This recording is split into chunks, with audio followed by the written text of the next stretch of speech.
Let's go. Welcome to the Trusted Leader Show. I'm your host, David Horsager.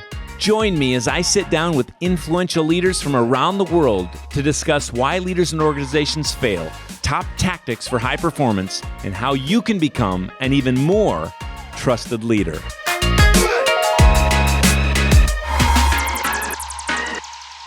Today's show is sponsored by Sourcewell. Welcome to the Trusted Leader Show. It's David Horsager, and we have had a lot of great leaders on this show. We've had some just a whole variety, from pro sports teams to all kinds of leaders. But this next guest, he was a mentor of mine, probably 30 years ago. He's one of the funniest comedians in the world. He's also a guy that is the same on stage and off stage. He can share a message that isn't just funny, but it's powerful. And I've seen him hold the attention of thousands and thousands of people in packed auditoriums. I am just grateful to call him friend, and please welcome Bob Stromberg. Thanks for being here, my friend. Thank you, David. I appreciate that. And I remember our meeting. Was it Baker Square or Square or Perkins? Or Perkins, one of those two. That's what I was thinking. Yes. And we sat and you said, how did you get the job that you have? I would like to do what you do. And I remember saying to you, well, David, you'd probably like to do what I do. You probably wouldn't like to have to do what I had to do in order to do what I do. You wouldn't have enjoyed that so much, but you know that road yourself now after all these years. Well, so. I think what was interesting about that is you said, at least sometime later maybe, and what would impress me too is you would take time with someone like me. I think I was in college at the time. Like you would take time, yeah. Right? And what I remember is, you did mention to me later on, I've done so many of these conversations. I've had so many people come and do this, and I kind of, not that you scare them, but I tell them some of the truth, and most of them, very few actually kind of move forward into this journey of, using speaking and being on stage to try to change the world and use our gifting, right? Yeah, you and one other guy, Darren Streblow, who is a popular comic, so funny, and he too was a kid. He just out of college, and he said, "Hey, kid, we're going to be at a banquet where you're entertaining. I'm going to be there. Could we sit together just so I could talk?" And we went through the same kind of conversation that you and I had way back then. And I remember thinking, he'll never do it. well, he did. He's been taking lots of work from me in recent years. He's really good. He is very good. And of course, one thing I didn't do is take work from you, because I'm not funny and you are. But and we both have a mentor and friend in Ken Davis, and I remember he spoke so highly of you, and I remember seeing you on stage for the first time, and it moved me in this way that I saw the power of story and the power of comedy and the power of also of not just being a comedian, but really moving people toward good. And I just said, that is, back, in college, I first became director of a youth and family organization, or on staff, and then later director. But in the first 10 years, really, of my business, I was, on stage, performing, speaking later on, but 100 times a year or so. Now we have a little different business where I'm still speaking about 100 times a year, but I'm doing a lot of our deeper work is around trust and measuring trust and closing gaps and all that. But I still love being on the platform, connecting with the audience, and trying to inspire a shift of thinking, in my case, around trust. But how did let's go back to you. You meant so much to me as far as your example, I will say, on stage and off stage. And you and I both have seen plenty of entertainers and comedians that have been one way on stage, and off stage is a whole lot different. But let's just hear the journey a little bit. How did you get to where you are? Because you're a comedian. You have your own show. In fact, we were talking about this before. Last thing we did, last public event, my family and I brought some other people with, was go to your Wonder Boy show at the theater in Minneapolis area. Yep. And that was the last live event we were at before COVID almost a year ago. And I think you said it was the last public event pretty much that you've performed at. Now you've been back at a few, but you've got that show. You were kind of the Triple Espresso was globally a crazy runaway success, and there might be some stories that come out of that. But you speak, and you're a comedian on your own right. You've been part of productions that are bigger. Just give us the 3 minutes of your story. I could always make my mom and my dad laugh.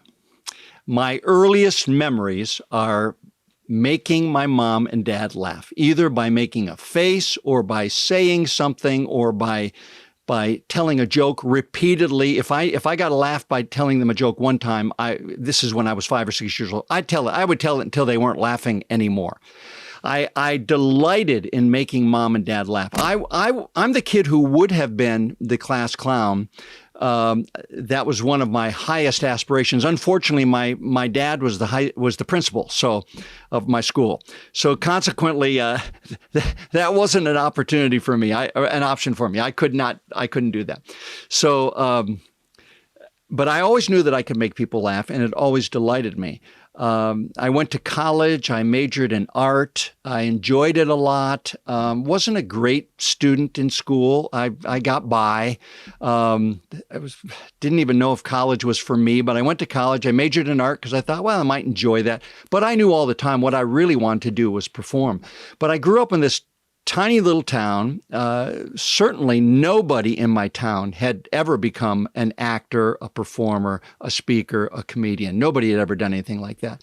My dad and I used to watch Ed Sullivan on Sunday nights at 8 o'clock Eastern time in Pennsylvania, where I grew up. And I loved to watch the comedians come on there.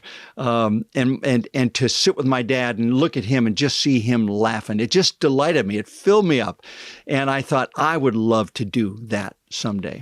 So I went to college, came out of college going, what am I going to do? I considered the pastorate. I considered going into youth ministry, which really wasn't a thing back then, but I thought I might enjoy doing that. It was starting to happen. But I thought, I've got to give this performing thing a chance. I've got to take a shot here.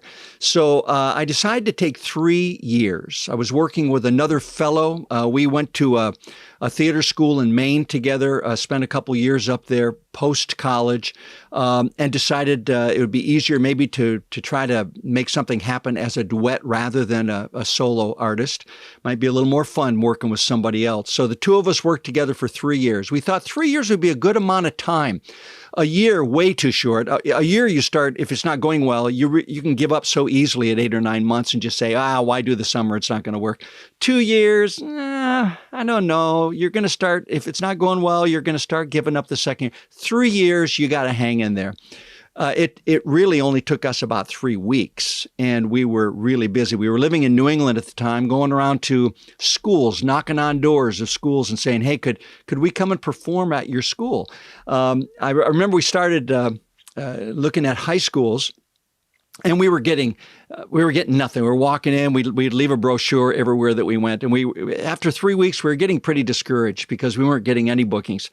And then I said, we were driving by a middle school, 6th, 7th, and 8th grades. And I said, well, let's just stop in there, and we could probably make our material work for 6th, 7th, and 8th grade as well as high school. So we pulled in and walked in, and the secretary said hello. And I said, hi, we're Stromberg and Cooper, we called ourselves. And I'm here to, we'd like to just drop off a brochure here. We're performing in schools. And of course, this is a brochure that we wrote about ourselves because we had never done anything for anybody. And as soon as I said it, I heard a voice in the office behind her say, send them in. We walked in. I have no idea. Why did he say send them in? He must have gotten himself into a spot. He goes, what do you do? And we told him, so it's comedy? I said, yes, but we introduce people to the art and to performing. We do a little mime, and we teach about theater art and so on. And he said, what do you charge? And I remember it said $150. And he goes, that's for 2 shows, right? well, yeah, of course, that's for two. And and he said, okay, I need you tomorrow. And we said, all right, we'll be here. So we went back the next day, Agawam, Massachusetts. We did 2 shows in this middle school. And it went so well. So what was I, 23 years old maybe? And the kids just went nuts. The teachers went nuts. They absolutely loved it. As we're leaving the school, the principal came up to us gave us a check for $150, and then he said, do you have any more brochures? Well, I had about 1,000 brochures in the trunk of our car. That's all we made was 1,000. I gotta just stop and say, if you can keep middle schoolers' attention, people do not understand how good you were, because now you've got all these accolades behind you over 50, 40 years of doing this. But this, to be in the 3rd week holding middle schoolers' attention, that's a huge accomplishment, better than a lot of the awards probably on your list. And it really is true what you're saying. It is true. You have to be good to hold kids' attention, because they're not gonna play around with you. If they don't like you, you're gonna know it. The principal said, I want all 1,000 of those brochures. And I'm thinking, I don't want to give this guy our brochures. We don't have any other bookings. We have nothing. And he said, I am the president of the New England Principals Association. We have our annual conference this weekend. He said, I want one of your brochures for every seat that these people are going to sit on. He said, I'm going to talk about you guys from the platform. And he did. And the phone started ringing. And that first year, we did 475 school shows. Oh, and we had to get up early in the morning to drive all around New England to do them, but 475 school shows. And that was the beginning. So it only took 3 weeks, and we were off and going, and we worked together for 12 years. And that's really where I got a lot of my 10,000 hours, as they say. I got those taken care of in that first 12 years, doing all those shows. And we did elementary school shows. We did college showcase things. We showcased we did college showcases so that we could do college tours, which we did.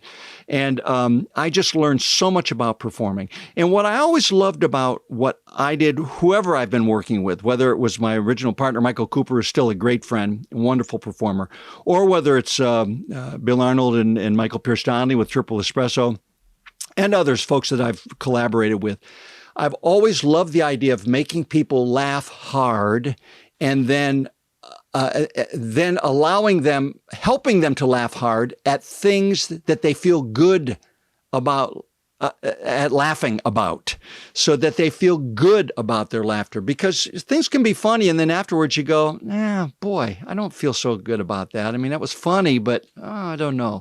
And I never wanted to do that. So I've always been a squeaky clean comedian in everything that I do. And I'm glad about that, because especially as time has gone on over the last 40 years of doing this, things have become crasser and crasser and crasser. So much so that often it's difficult. You really have to sell yourself to get a job, because people say, "Ooh, we had a comedian here last year and it didn't go so well. I don't think maybe we can have you." And I said, "Well, who'd you have?" "Well, he's from Saturday Night Live and used to be on Saturday Night Live." And I'm going, "Well, why did you hire him?" You have to think about who your audience is before you hire people. But anyway, that's sort of how I got started. I think there's all kinds of things here. You had to be an entrepreneur and a leader to get this done, and you also had to be great at your craft. And Trust Edge, we talk about this framework. You have to be competent in it, but you also have to be, committed to it, and you have to have several different parts of the 8 pillars of trust. But I think to jump here, it's just you're so good on the stage. You're so good with physical comedy, with storytelling comedy, with just plain storytelling that hits people between the eyes. I've seen people not just laugh, but cry. And probably I've done that myself watching you're so brilliant. If you haven't seen Bob Stromberg, you can see bobstromberg.com. You can see several of his shows that he's created, been a part of. Wonder Boy was one of the most recent ones I saw. Triple Espresso is amazing. But just plain having Bob in to speak and share and be a comedian is it's just an outstanding treat. And I've seen a lot of stuff. I've been on stage with a lot of people. Hey, it's Ann with the Trust Edge team here. As you know, we are passionate about helping you and your team perform at your best. And that's why David wrote his new book, Trusted Leader. This true-to-life parable follows the story of a CEO who uncovers the root issue threatening his organization's success. And in the back half of the book, David provides a roadmap for even how to solve those root issues. Get Trusted Leader for your team, your organization, or even just for yourself at trustedleaderbook.com. You're also the author of Mastering the Craft of Creativity. And so people, we're going to have this in the show notes, but this is where I want to get to for leaders today. You know, we have an expert in Bob Stromberg at creativity. And you can find out more, masteringthecraftofcreativity.com. We'll have it all over the show notes at trustedleadershow.com. But tell us about this. How did you become so creative? And give us a little window into that slice of your expertise. 5 or 6 years ago, it was September 15th of 2015. I was right here in the basement of this house, digging through some boxes of books and looking for some books. And I found some old work calendars, a pile of them about like this. And the earliest one went back to 1975. And I thought to myself, I wonder what I was doing on September 15th, 2015, 40 years to the date earlier. And so I opened it up to 1975, which was 40 years earlier. And there was my first professional booking with my friend Michael. And I came upstairs. I said to my wife, Judy, this is like a celebration. I mean, the anniversary, we should be celebrating. And she said, huh. And that was the extent of the celebration right there. That was that was all there was. But that got me thinking when I realized, oh my goodness, I have done this. Full-time, self-employed, never had a job, never had an employer who paid, well, I had thousands of them, but never an employer that I was working for steadily. How have I done that? And I realized that I have been utilizing this thing called creativity. And I also realized I had never given a lot of thought to what it actually is and how it works. And I started thinking about all these plays that I had written. Recently, I've been writing screenplays and the comedy material and lots of music that I've written through the years, all these creative things. What do they have in common? Where did they come from? How did they come to be? And I realized that and this took a number of months of thinking about this, really working through it. I realized that everything that I have created came from a place and through a process. And the place that these things came from, the songs, the plays, the comedy routines, the bits, the one-liners, they came from what I call my creative reservoir, which you have as well. And they came through a process. And the process is called creativity. And I believe that there are two words. You need two words to really describe what creativity actually is. And I believe the two words are gift and craft. Usually we think of creativity being a gift. People say, oh, I couldn't be creative. My brother is so creative. He really had a gift of creativity, but I just never had that. And I say, well, you had something because when you were a child, you demonstrated that. Here's the deal. I really believe that the gift, you're born with something with creativity, but you're not born creative. Here's what I think the gift is, David. The gift that we are all born with, all of us, is a desire and a capacity to experience creativity. So we come out of the womb that way with a desire and a capacity to experience it. And we open up that gift immediately when we're born. I mean, the first thing that within weeks, you're learning that you can roll from, I don't know if it's weeks, I can't remember. It's been so long since my kids, even my grandkids were that small. So I thought you were going to say it's been so long since you rolled over for the first time. That's right. But to roll from your back to your front, boy, that was exciting. You couldn't wait to do that. It's a little scary to do that. You can see the baby's eyes just, did I I just do that. That's experiencing creativity, getting up on your knees and rocking back and forth. Oh boy, that's fun. And then piling up blocks at some point and then knocking them over. All of this was play, or taking that crayon and rubbing it across the paper, making those marks on the paper. It was so fun. Or as it was the case in my family with our 4-year-old, who is now a remarkable artist and was then, to take that pink magic marker and color in all the white flowers on Mom and Dad's new couch. That was an exciting day at our family. All of this was what we refer to and what psychologists call and child development people call play.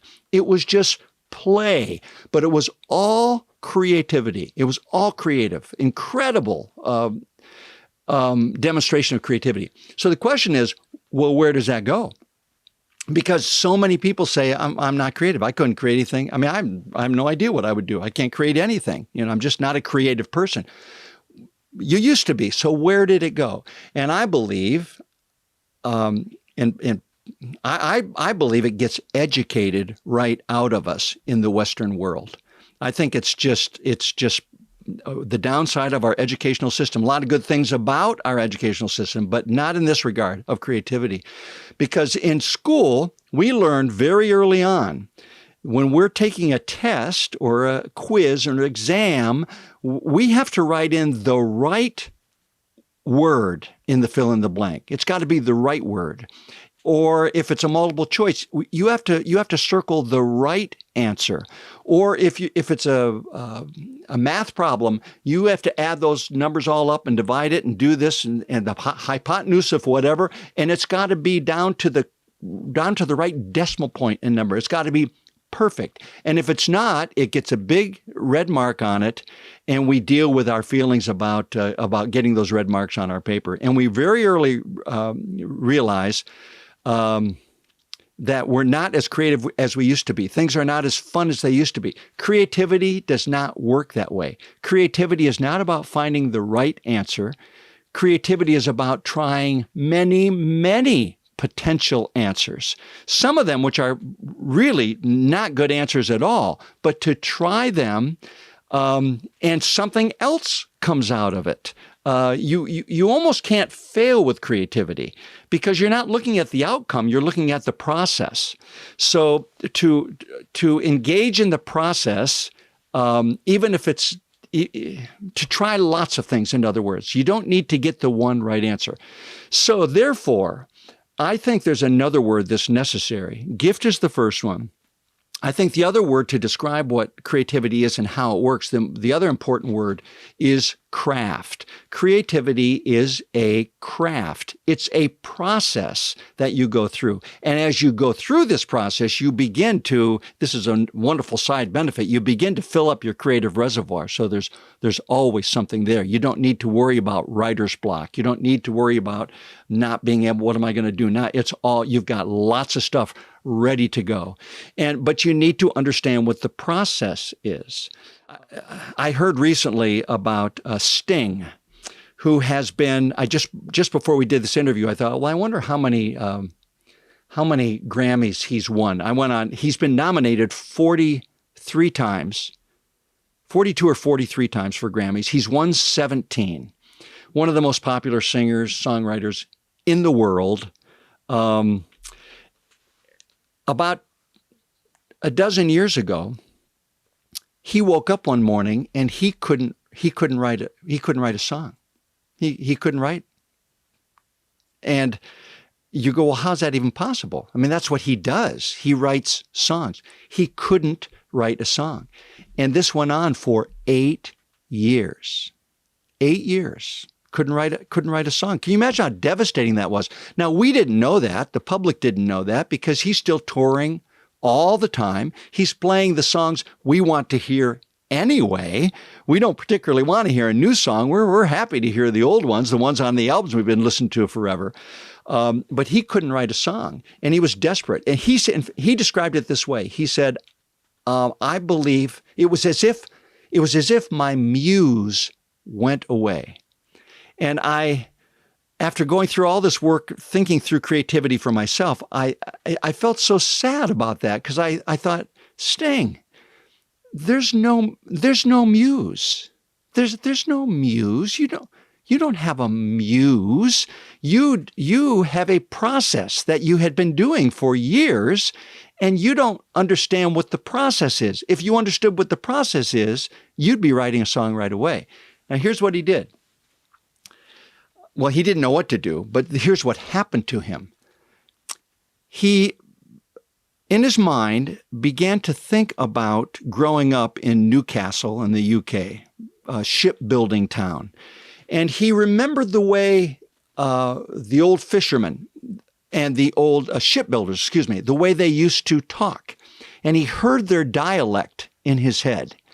And it later occurred to him that he'd never, ever written a song in the dialect of these shipbuilders. It never even occurred to him to do that.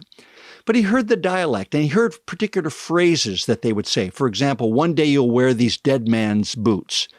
That's what fathers would say to their sons. In other words, you're going to do the same work that I did, So, and he would, someday you'll wear these dead man's boots. And he started this, and he got a little tune. He didn't consider it writing a song. It was just a little ditty in his head, a little sea shanty kind of thing about wearing these dead man's boots.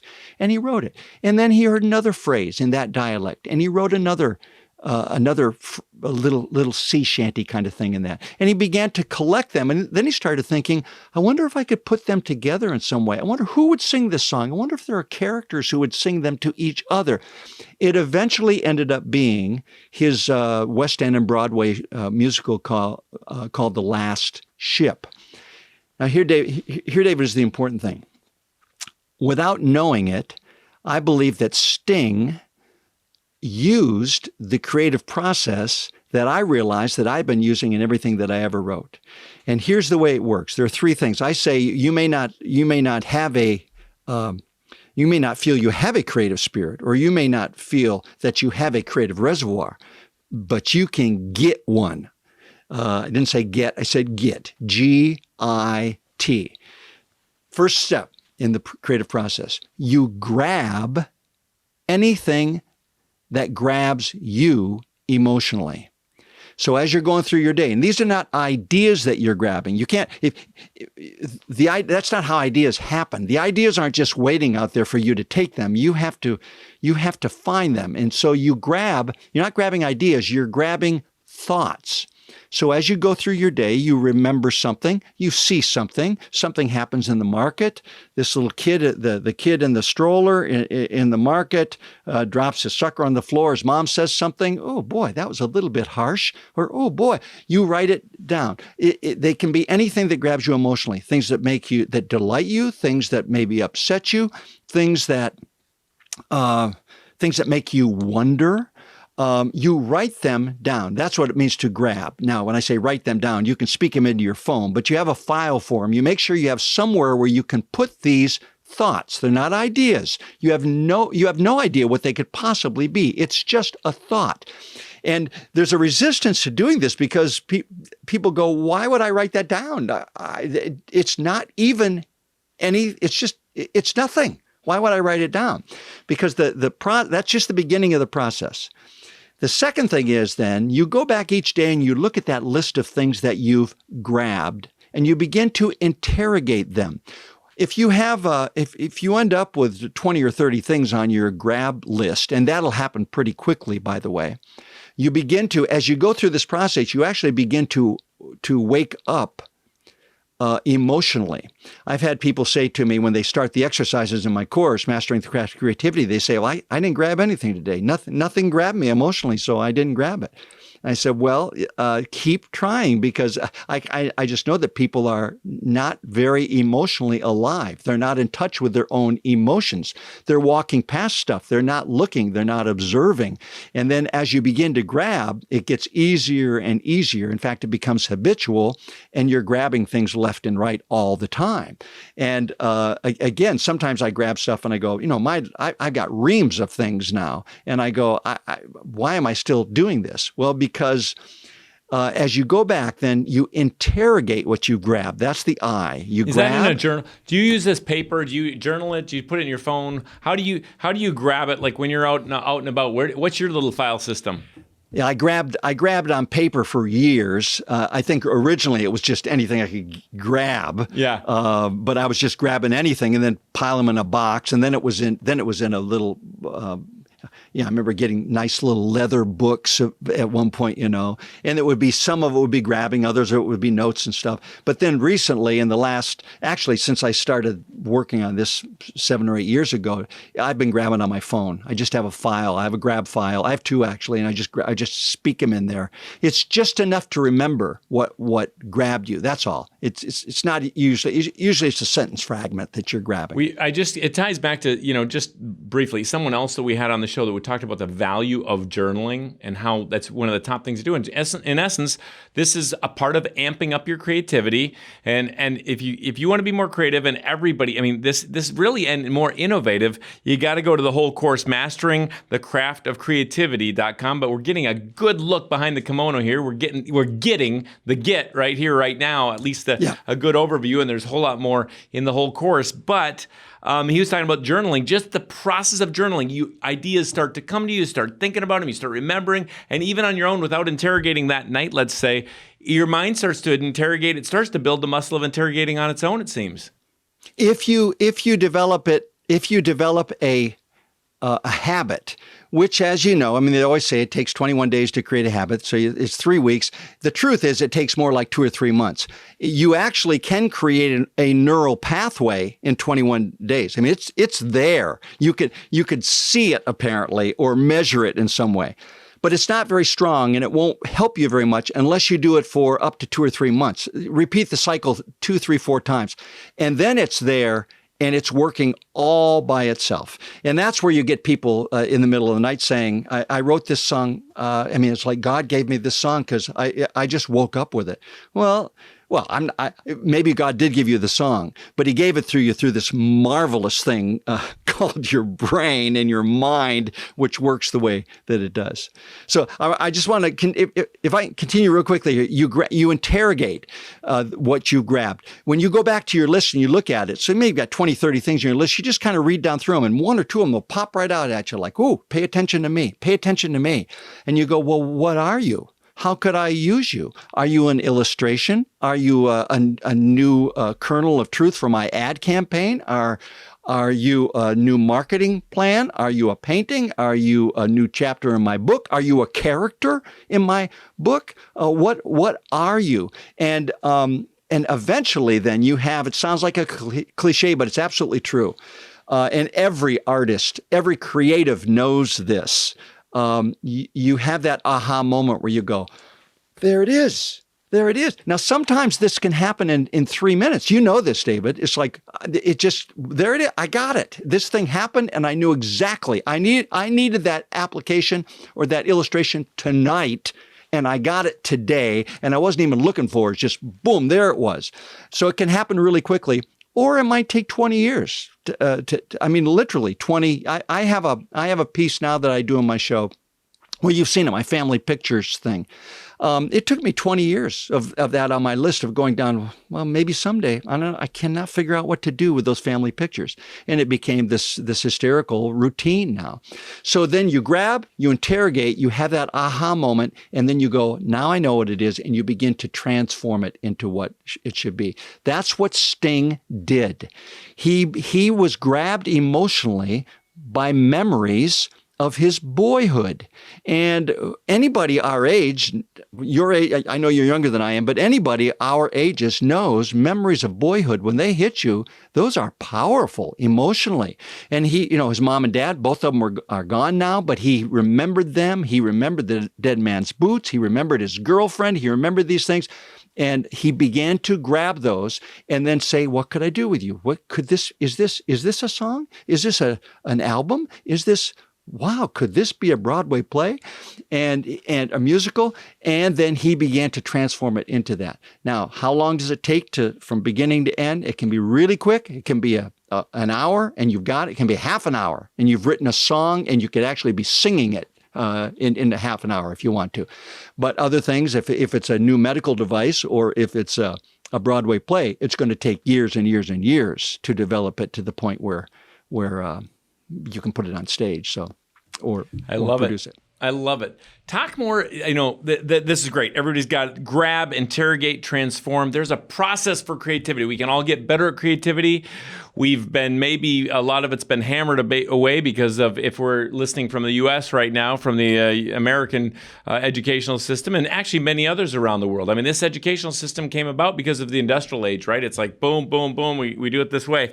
But there is a discipline, it seems, to the way you develop routines and kind of, be consistently creative. And I think this is a process for it. But is there anything else you do as a disciplined approach to being creative or to building a screenplay? This is where there are a lot of books like Art and Fear, Pressfield's book. It's great to read some of these books because there's a we all have a resistance to this process. Fear is a big part of it.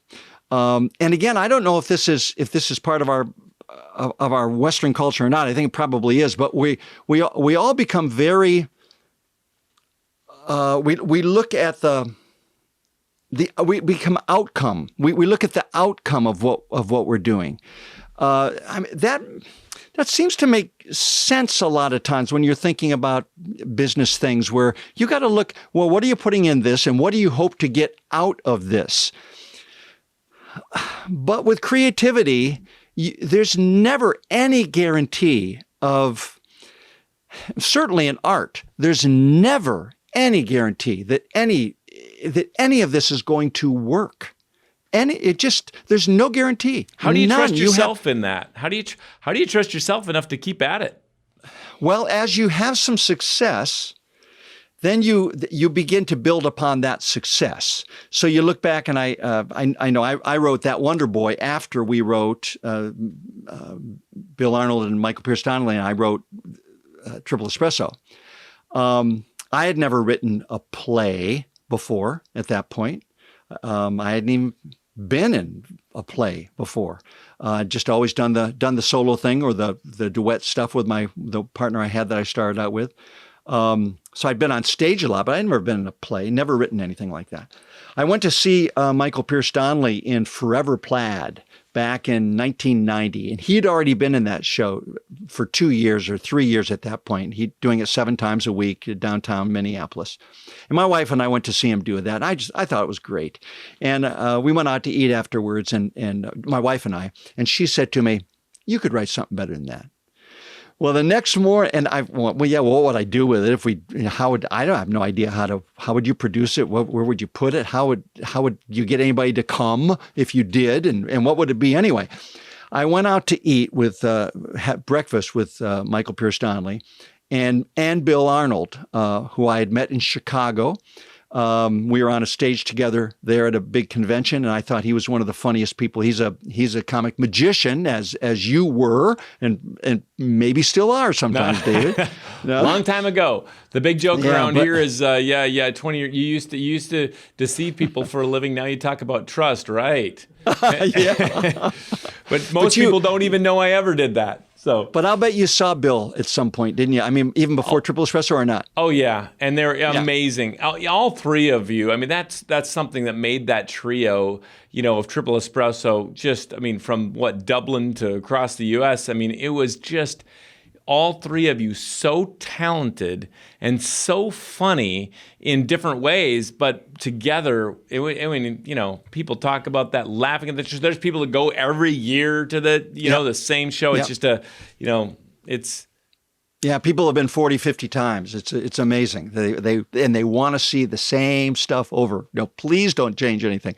But we went out to eat breakfast, and and I know I shared about my wife saying we could write something better, or I could write something better, and Michael said, well, maybe we should. And Bill said, well, I'll make a call, see if I can get anybody who'd be interested in having us come and do it. Well, he called then. He gave me a call within a day or two and said, I've got it booked for for next month. When next month? The 3rd. Well, it was like 30 days away, and we hadn't written anything. So we just got together and said, okay, well, we have to do this. And as it turned out, 600 people came to that first show for a family night at a church. 600 people came, and we had about an hour show that we had put together, and we threw away about half of it. Literally half of it, but we kept some nuggets that seemed to work, and we kept working on it for another few months, and then it led to some other things, and somebody said, would you like to come do it at our theater? And it just took off like wildflowers.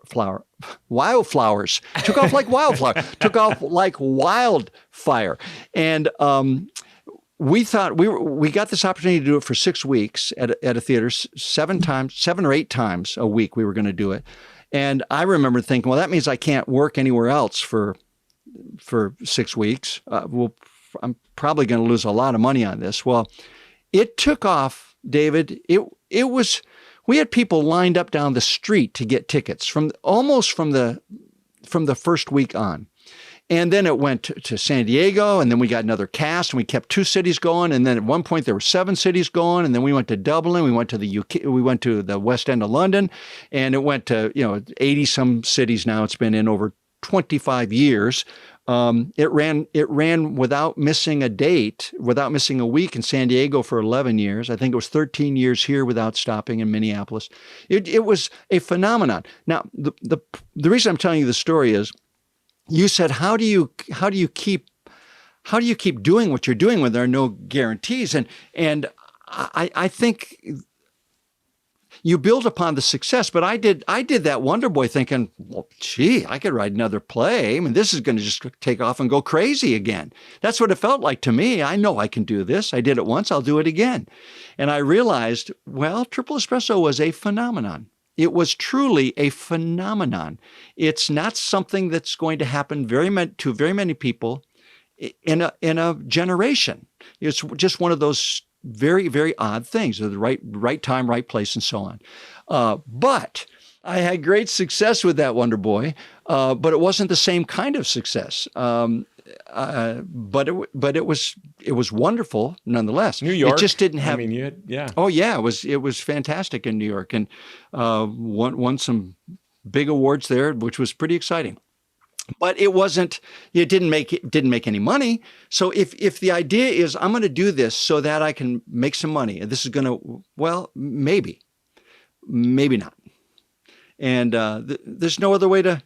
But if you're looking at the outcome, it's kind of tough. You'll quit pretty quickly because there are too many reasons to not do it. There are too many reasons to not invest in the creative process because it takes time, it takes work. Some of it's difficult, tough work. Collaboration, for example, if you're being creative with other people.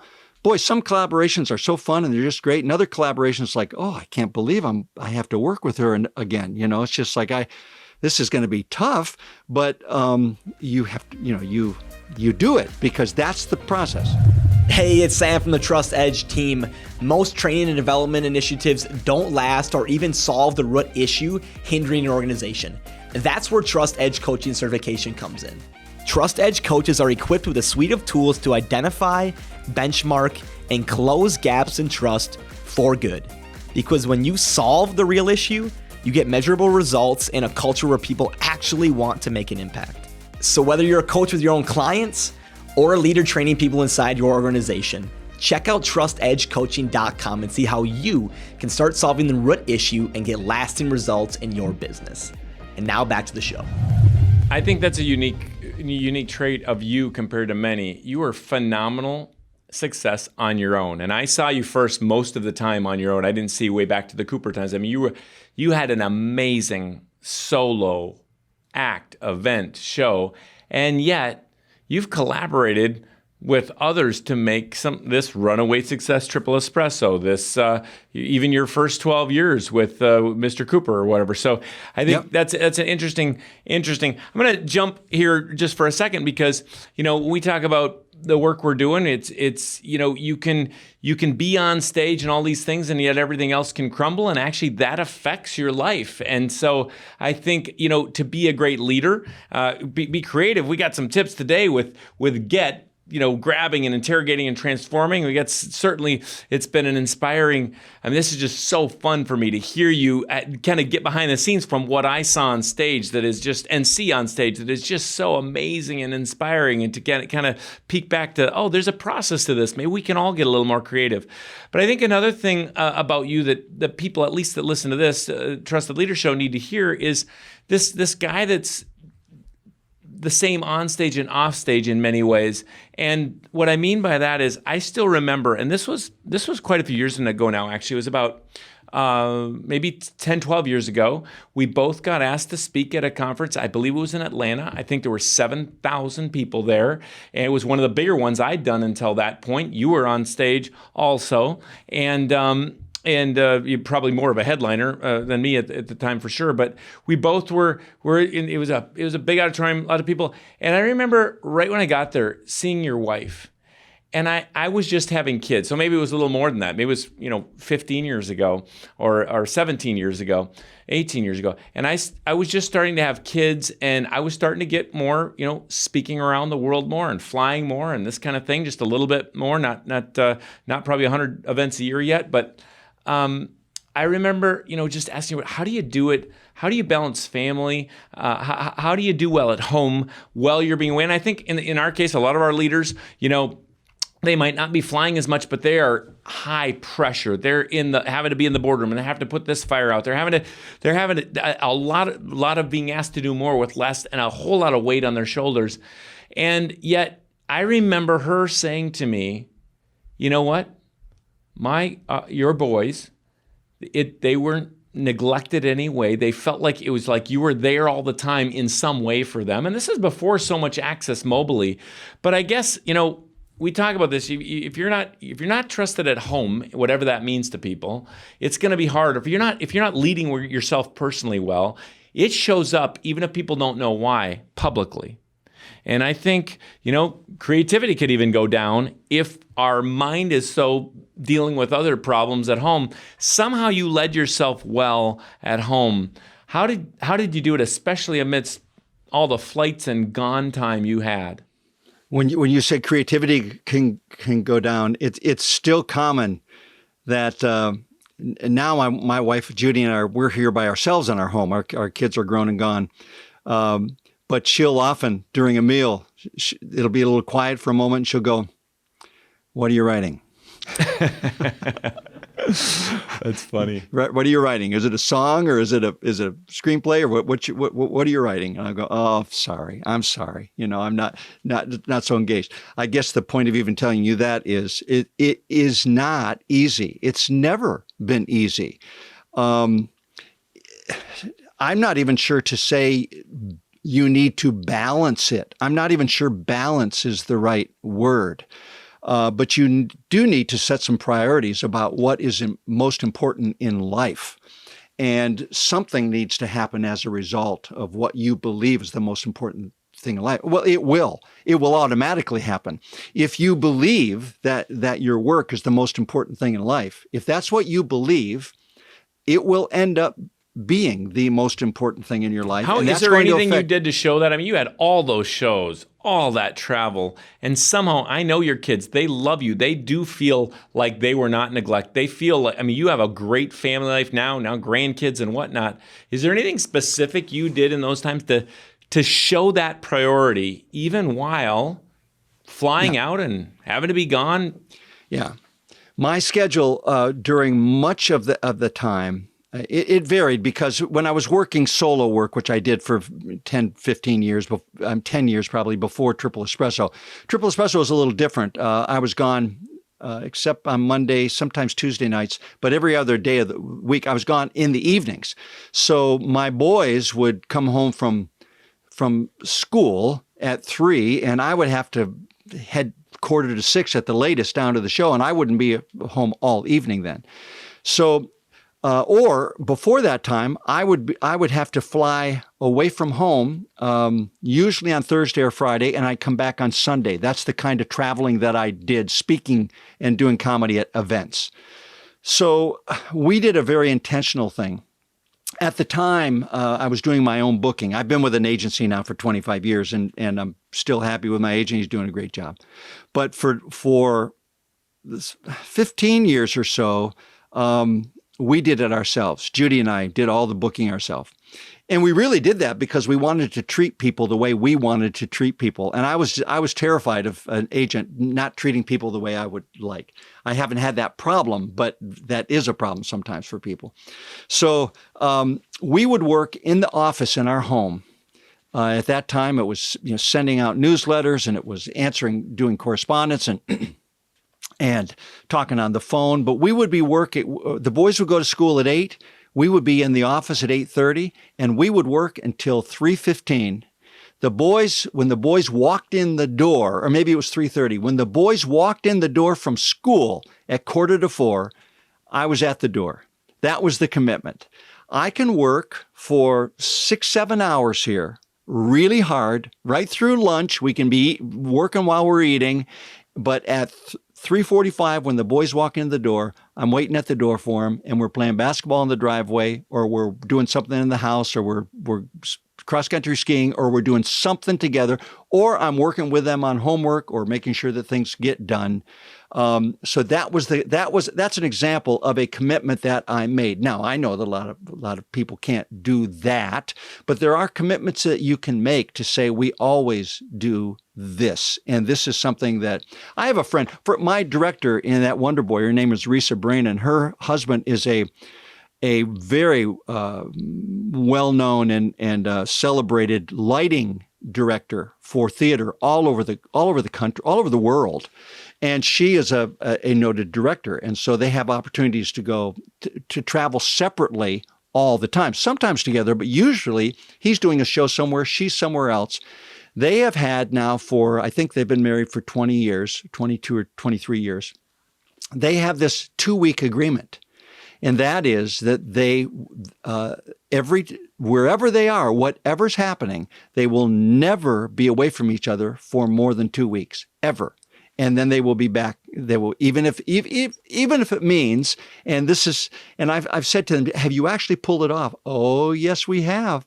He has flown from Asia to be back so that we can be together. Or sometimes they fly to the same place for a few days. Now, once every 2 weeks, that's not enough for me to be with my family. But that's an example of a commitment where from the very beginning they said, this could be tough on a marriage. We're doing this. We're making a commitment here. So so whatever's the most important to you, it's gonna show in your life. And there's a way. And I always understood. I always understood my family was more important. Yeah. And the calendar and the checkbook show it, but in some ways, it doesn't always show it. It's hard to. I remember struggles in those years, challenges, sometimes flying away and thinking, oh, and I feel called to this trust work and the difference that makes, and I felt called to my family. We had a few things we did, and I did plenty of things that I maybe would do differently. But one thing. We did have an amount of dates I would be gone. I had got in the habit of always flying the family with as a whole at least once a year, and each kid on their own at least once a year. And so they'd go with you at a time frame. And they never will forget that. No, they will never forget I think you told me that idea, and I think now our average is up beyond that for sure. And that's one of the gifts of this. Not everybody can do that, but they see there was a time when our kids had spent more time in the Indian Ocean because of our work in Kenya than they had been in Pacific or Atlantic. But the other thing I think for us, there's several things I did, but one thing I didn't miss a time where every morning I said, I want to parent my kids. I want to teach them things, right? So every morning I would shoot a video that I was on the road, and Lisa would show it at breakfast. Something, maybe I would share a verse, an idea, a thought, and she would show it. They would look forward to it. Once they were teenagers, that kind of lost its excitement, so I shifted to some other things. But there was, at least for 3 years straight, I didn't miss a morning that I was gone where they had a video through the phone for me. So still thinking about that as the kids get older. How do we keep the home front healthy? Because we know if I'm thinking about that not being healthy, I've seen so many leaders fail at home, and that causes all the failure everywhere else too. So it's really a question, David, of how do we live? How do we engage in life? I recognized in my career, and sometimes I still do, when I've had to travel a lot, I'm so thankful to have this job that I can go do now. And I think to myself, I'm so thankful. Thank you, God, that I can do this job today. And I fly and do it. And I fly out to do it. And then from the time I get there, I'm thinking, I wish I was home. I wish I was home. I can't wait to go home. I can't wait to get home. And then I go, this isn't the way it's supposed to be. I'm supposed to engage in life where I am in the present so that I can experience it fully and give fully of myself. But that's hard to do. You can't do that if you're going, I just want to get home. I just want to get to the airport. So you're speaking in front of an audience going, I just want to get to the airport so I can get home. It's not the way you're supposed to do it. We're supposed to engage at home fully, and we're supposed to engage on the road fully. But we're supposed to understand how those fit together. And it is a challenge. It is a challenge. Yeah. It is a challenge. Being aware of it is the first step for sure. So, Hey, we got to get to the lightning round. But before we do, I'm going to jump over to the producer, Kent. You got a question for Bob Stromberg today? Hey, Bob. So I was wondering, obviously doing Triple Espresso for, many, many years, doing so many shows and other shows that you've done. How did you keep it kind of fresh for you? I mean, even just like mentally, like if you're doing something, you're doing it thousands and thousands of times over and over again. How do you keep it fresh and not feel like stagnant or feel like you're not being able to be creative because you're having to kind of stick to a certain way? Yeah. I remember seeing when I was 15, 16 years old, my dad got Newsweek magazine. And I remember there was a cover of Newsweek magazine with a picture of Yul Brynner on it in The King and I. And the title said, Yul Brynner celebrates his 1,000th show on Broadway. And I remember thinking, how can somebody do a show 1,000 times? Would you not just be going out of your mind? And I've now done Triple Espresso 3,500 times, at least. I think that's conservative. So yeah, that's a good question. How do you keep it fresh? It can be a challenge. I always found myself, I always reminded myself, these people who are at this show, some of them brought friends who they've been just dying to bring to this show. And they bought them tickets at $35 or $43 a piece or whatever it was in any particular theater. Some of these families out there have spent $200-300 to be here tonight. They deserve the very best show that I can give them. And I mean that alone became not a difficult challenge, but a wonderful challenge to go, I'm going to give them the very best show that I can tonight. Because it would be easy when you know a show as the way we know Triple Espresso, it'd be easy to phone it in. And we just refused to do that. Sometimes we would see new actors come into the show.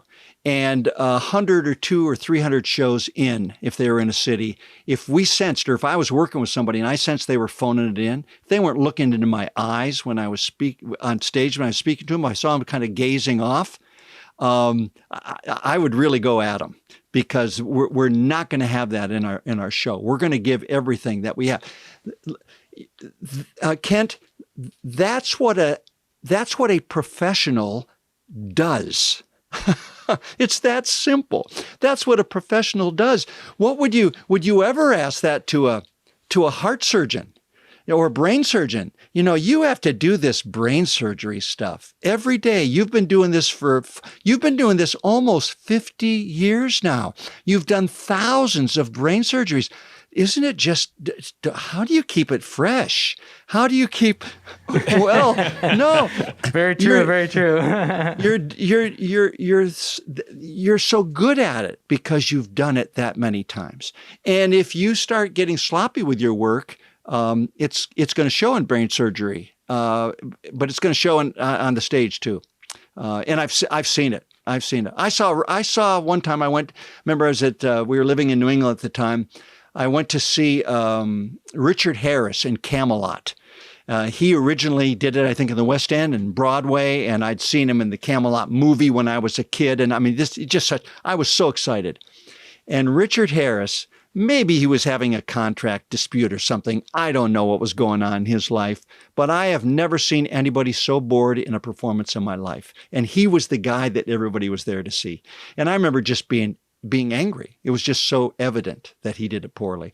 So, that's a long way of answering your question, but that's what a professional does. You do it over and over and over again. David, I know that when you speak on the same topic over and over and over again. So I know that you're wide open to if something happens, if you grab something on the plane and it works, you're going to use it because it's so fresh. But lots of times that won't happen, and you're going to give that talk again. Or you're going to take pieces of your talks because, usually I do this in 3 hours, but I only have 40 minutes, but this is what they want. So I'm going to put these pieces of my talks together to make it real clear that the point I'm trying to make. But you've done those things 1,000 times. But you do it like this is the first time because it is the first time for those people. And for live, it's the live audience. Virtually, it's even harder these days. And the only advice I would add to that with story is, at least in a story, is I just try to put myself there again. When that daughter was riding the sheep in that rodeo that I tell the story of, or whatever it is, I put myself there, and that's when I'm at my best on a story. Newest research and all that, I keep trying to feed myself fresh so it's contextualized. But you're right, some of that every time for years has been that's the truth that we give right there, and it works. And I try to be there. Yep. So. This is. Can I say something?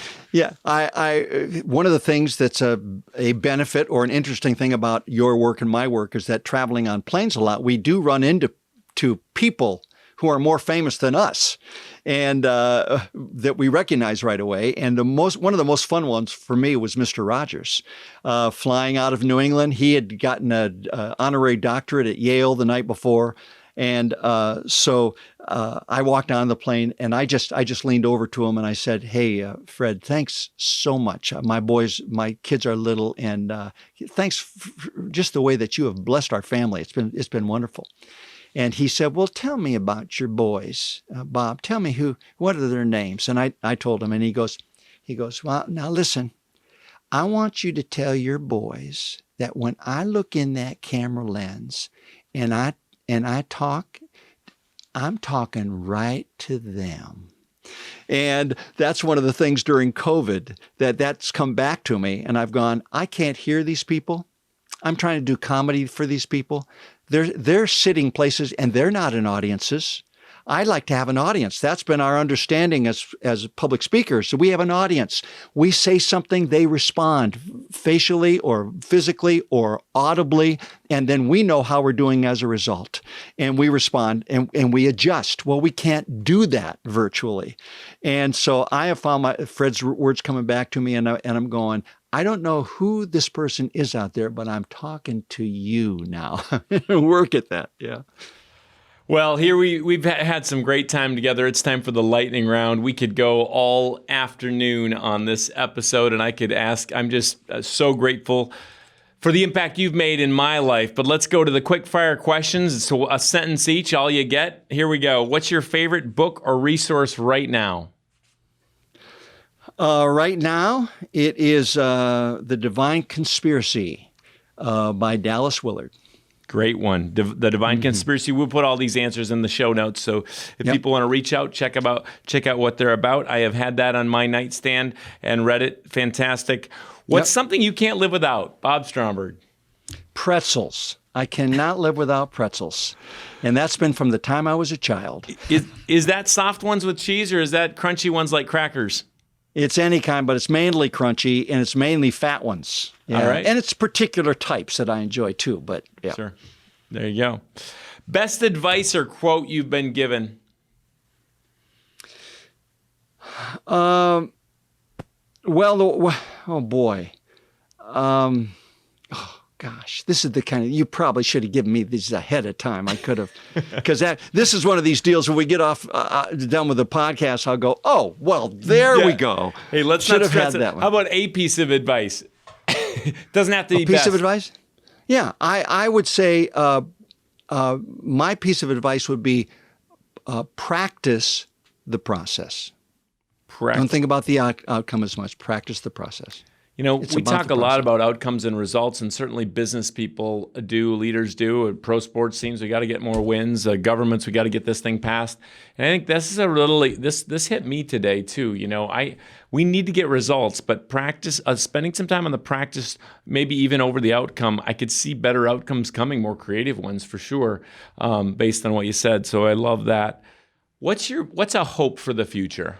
Well, for my own future personally, David, I hope that I'll have another season of meaningful work. I know that we've only been out of work now. Most of us in the fields that we're in, we've only been out of work for 10 months, being in front of people. That's not a very long time. I mean, these things, that type of a delay could have been caused by illness. It could have been caused by anything. But I do find myself coming, and people ask the question, is this going to come back? What's going to change? How is it going to be different? Will you be able to stand in front of audiences jammed in a small room together, laughing hard all over each other? Because that was always the point. And I'm hoping there will be another season for me to be able to do that. I feel like I've finally, honest to goodness, I feel like I've finally gotten good at what I do. I finally understand it. I finally know how to do it.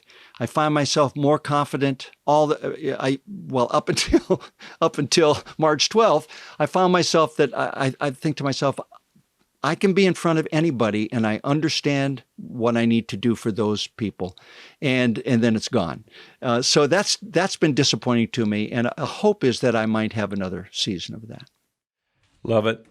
I've got one last question for you. Before I ask it, where can everybody find out more about Bob Stromberg? And tell us just a little bit about the course.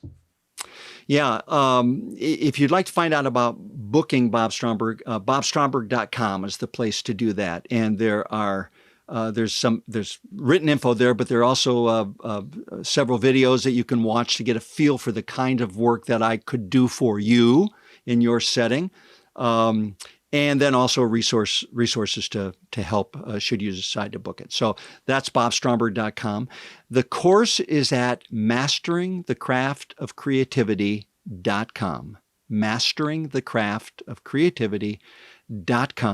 I think there's 12, 13 hours of video there. There are exercises to help one develop those neural pathways, those habitual patterns, so that this process of grabbing and interrogating and transforming becomes automatic. We are creatures of habit. All of us are. We don't even think about this, but when you get up in the morning, when you get up tomorrow morning, you're going to put the same shoe on first that you put on first this morning. You don't even have to think about it. But in fact, try it the other way and it'll mess up your whole day. So we need to develop those neural pathways, habitual pathways, in order to do the process well. And David, I have put a special code in there. For those interested in buying the course, just Trust Edge, one word. If they put Trust Edge in, ignore the code. I think it says there, type in made to create to save on the course. Forget it. Trust Edge will get you a huge savings. Almost giving it away. So it's there. Yeah. Huge thanks. All of that will be in the show notes, trustedleadershow.com, and we're going to put it all there, and we want to point you to one of the funniest guys in the world and one of the greatest guys in the world. Before we go, a question, though. It's the Trusted Leader Show. Who's a leader you trust and why? I trust Jesus. And why? Because you trust based upon experience. Trust is earned. It just doesn't happen. You don't just walk in and trust somebody because somebody says, "Oh, you should trust this person or that person." You have to. That has to be earned. And I have sought to follow Christ since I was just a kid. A young boy, And he has proven to be faithful to me over and over and over and over again. And as that trust builds, of course, it becomes easier to trust. But I will go to him before I'll go to anybody. Well, there you have it. It is a great example, and it has been a treat to be with you, someone I trust a whole lot, just as a friend and a leader. A phenomenal conversation, all kinds of tips, all kinds of thoughts, all kinds of inspiration. You can find out more. We'll put that in the show notes. This has been the Trusted Leader Show with Bob Stromberg today. Thank you, Bob. You're to welcome. everybody Thank you, out David. there, thank you. To everybody out there, stay trusted.